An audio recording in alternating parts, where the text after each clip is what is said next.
आज के इस एपिसोड में मैं आपसे सबसे पहले बात करूंगी फिटनेस से जुड़े हुए मिथ एंड फैक्ट। एंड में मैं आपको दूंगी अगेन 2 वेट लॉस टिप्स जो आपके किचन में ही अवेलेबल है और अगर नहीं है तो आप इजीली मंगा सकते हैं। खाना नहीं खाएंगे तो वेट लॉस हो जाएगा। इस किसी भी तरीके की यूट्यूब और इंटरनेट पे देख करके डाइट को फॉलो करने से पहले एक बार अपने डॉक्टर से जरूर कंसल्ट कीजिए और एक बार अपने आप से जरूर बात कीजिए। Hello everyone, you are watching optimistic Tuli. मैं हूं तिलिका। जैसा कि मैंने आपसे कहा था कि मैं आऊंगी आपके लिए लेकर के फिटनेस से जुड़े हुए कई सारी चीजें और कई वेट लॉस चैलेंज भी। लेकिन आज के इस एपिसोड में मैं आपसे सबसे पहले बात करूंगी फिटनेस से जुड़े हुए मिथ एंड फैक्ट। सबसे पहले प्रॉब्लम्स को फिगर आउट करते हैं, फिर उसके ऊपर काम करना शुरू करते हैं। और बहुत सारे मिथ हैं, बहुत सारे फैक्ट भी हैं, वो सब आपसे डिस्कस करूंगी। लेकिन उससे पहले ऑप्टिमिस्टिक दिली को लाइक, सब्सक्राइब और शेयर करना बिल्कुल मत भूलिएगा। और हाँ, एंड तक वीडियो जरूर देखिएगा क्योंकि एंड में मैं आपको दूंगी अगेन 2 वेट लॉस टिप्स जो आपके किचन में ही अवेलेबल है और अगर नहीं है तो आप इजीली मंगा सकते हैं और उसका यूज करना शुरू कर दीजिएगा। ठीक है, तो चलिए सबसे पहले शुरू करते हैं मिथ नंबर 1। खाना नहीं खाएंगे तो वेट लॉस हो जाएगा। सबसे बड़ा मिथ है। आप जितना लंबा अपना फास्टिंग रखेंगे, जितना अपने आप को क्रिएट करने देंगे, अपनी बॉडी को भूख लगने देंगे, आप उतना ज्यादा अपने साथ क्या कहते हैं, बहुत ज्यादा अपने आप को लिटरली परेशान करना, अपने आप पे ज्यादती करना कहेंगे। तो इसलिए ऐसा बिल्कुल नहीं। हाँ, अगर आप इंटरमिटेंट फास्टिंग में है तो उसका जो खाने वाला विंडो है उसमें मील कोई स्किप मत कीजिए, जरूर खाइए और फास्टिंग पूरी तरह से कीजिए। बट अगेन वो डिपेंड करता है कि आपकी बायोलॉजिकल हेल्थ कैसी है, आपका लाइफस्टाइल कैसा है, आप खा क्या रहे हैं और आपका कोई मेडिकल इश्यू तो नहीं है। तो प्लीज किसी भी तरीके की यूट्यूब और इंटरनेट पे देख करके डाइट को फॉलो करने से पहले एक बार अपने डॉक्टर से जरूर कंसल्ट कीजिए और एक बार अपने आप से जरूर बात कीजिए कि आपके लिए ये रेलेवेंट है कि नहीं है, आप कर पाओगे कि नहीं कर पाओगे। क्योंकि बहुत सारी चीजें हैं जो आप देखते हो और लगता है यार बहुत ईजी है, बट नहीं होता। सो एकदम भी ना, जैसे कहते हैं, अपने साथ कम से कम सच वाला फीलिंग रख करके ना कोई काम कीजिएगा।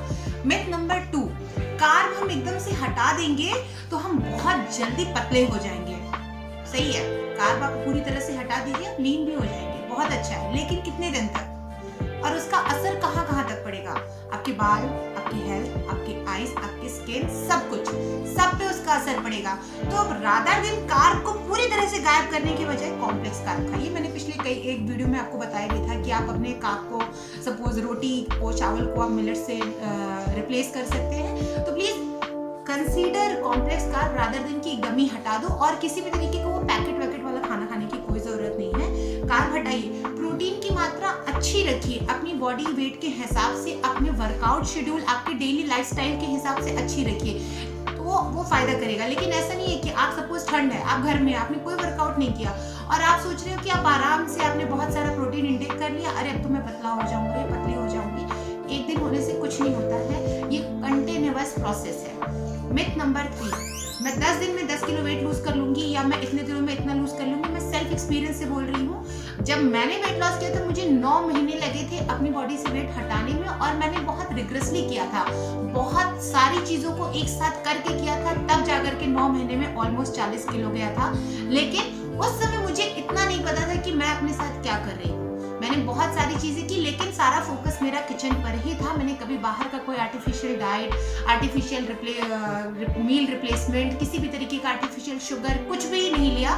उसका नतीजा ये है कि मैं आज तक अपने गोल को अचीव करने के लिए प्रयास कर रही हूँ। ये बात हो गई 5-6 साल पुरानी, 4-5 साल पुरानी हो चुकी है। आप सोचिए कि अगर मुझे, जो कि मैं इसी इंडस्ट्री में कदम रख चुकी हूँ, मुझे इतना वक्त लग रहा है, तो आप या किसी भी नॉर्मल इंसान को क्यों नहीं लगना चाहिए? तो ये आप भूल जाइए। कोई अगर आपको कहता है कि आप इतना टाइम पीरियड दीजिए, आप हो जाएंगे, आप हो जरूर जाएंगे, लेकिन उसके साइड इफेक्ट्स बहुत सारे हैं। तो इस बात को अपने दिमाग में रख करके किसी भी तरीके की बाहर की किसी भी चीज को इंटेक जरूर कीजिएगा और अपने आप से करने के बजाय एक बार कंसल्ट जरूर कीजिएगा, क्योंकि बीइंग अ वुमेन हमारी बॉडी पे लॉन्ग टाइम तक इसका इफेक्ट जरूर पड़ता है। तो ध्यान रखिएगा।